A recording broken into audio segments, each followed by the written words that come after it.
the first real invitation that they were all in expectation of the Messiah. They were all in expectation of the Christ. So in some ways, that's really our position here in the Mass. We are in expectation of the Anointed One, the Christ, the Savior, the Messiah. And we're in expectation that he's going to be present, one, with us as a community of faith, but two, on this altar, and three, for us very personally in Holy Communion. In their search for the Messiah, they looked to many. And obviously in the Gospel they were looking to John the Baptist, St. John the Baptist as the Messiah. But he told them very correctly, I am not he.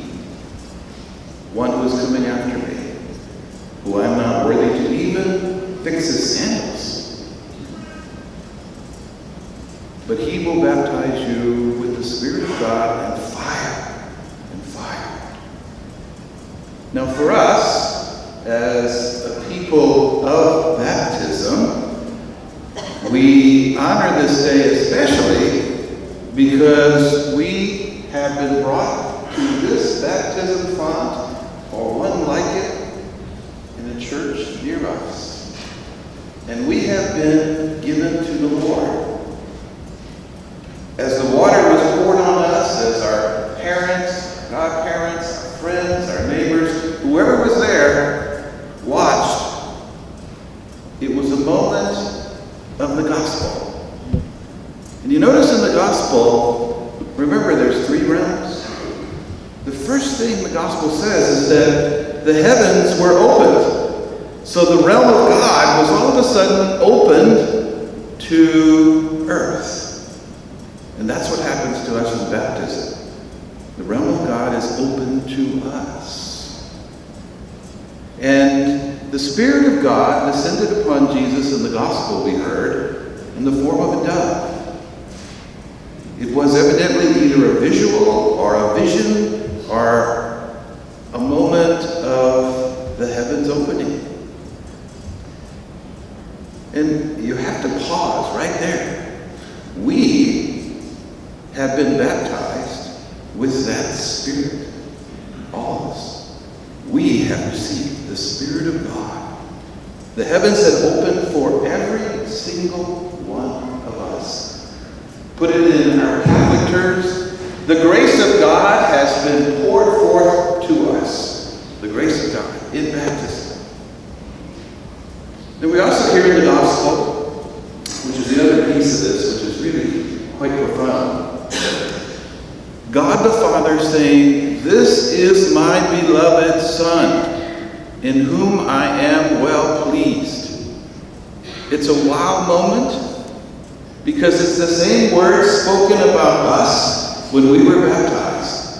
This is my beloved Son. This is my beloved daughter, in whom I am well pleased.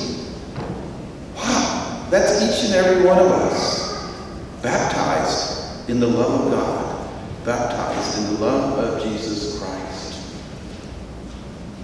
And we celebrate the baptism of the Lord today, but in a real way we celebrate our baptism. In a moment we're going to have a chance to renew our baptism promises that were either made for us, or if we were baptized as adults. That's not the end of the journey, and we all know that. The baptism echoes in our lives all the way through. But where is God in the midst of all of that? Where is God? I remember talking to some friends of mine that we'll call them Mama Margie. She's the grandmother. And we'll call the daughter Sharon. And Sharon had married a man named Rob, we'll call him, not the real names. And after about 7 years of marriage, they ended up having some difficult moments, really difficult moments. And Marge realized that Sharon was struggling, and so she, as mamas do, grandmamas do, she said, if I pay for the babysitter, would you like to go out shopping? And guess what she said? Sure, sure. Wonderful. So they were shopping for a while, and then they went to a little coffee shop.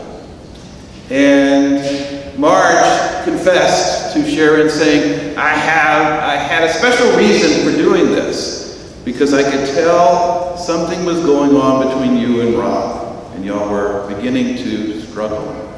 So I'd like to give you the guidelines of marriage. So she shared with her what she had learned in her own life. She said, number one, never keep score. And if you're keeping score, throw the scorebook away. Throw the scorebook away. So the second thing is, always have time for your children. Do your best to tell them. Don't ever tell them, no, I don't have time for you. And she said the third is, never let 24 hours go in which you do not bring your family to God in prayer. And Sharon said to Marge, why didn't you tell me this at the very beginning? And Marge simply said, because, honey, you weren't ready to hear it yet. You weren't ready to hear it yet. Now that story in many ways mirrors our relationship with God. Whether we're single, widowed, divorced, married, religious, whatever it is, little, big, either way. Because our baptism continues to flow in our lives. God's grace continues to be given to us because the heavens have been opened for us. God has spoken to each and every one of us saying, you are my son and daughter, and I love you. But like Sharon, sometimes you're not ready to hear what I've been telling you. And he invites us to open our hearts. So whatever is going on in our lives right now, the Lord is there. His grace is there. His blessing is there. And with the grace of baptism, we live with him together, hand in hand, arm in arm. It's why he died on the cross for us. It's why he rose from the dead, because in the end, that's the gift of baptism. We are heirs of heaven. Wow. The victory has already been won. Even if we feel desperate or close to despair, God has won the victory. Wow. So as we do our baptism promises, let's also open our hearts to the grace of God, that as heaven is open to us, we may receive his grace in the manner that we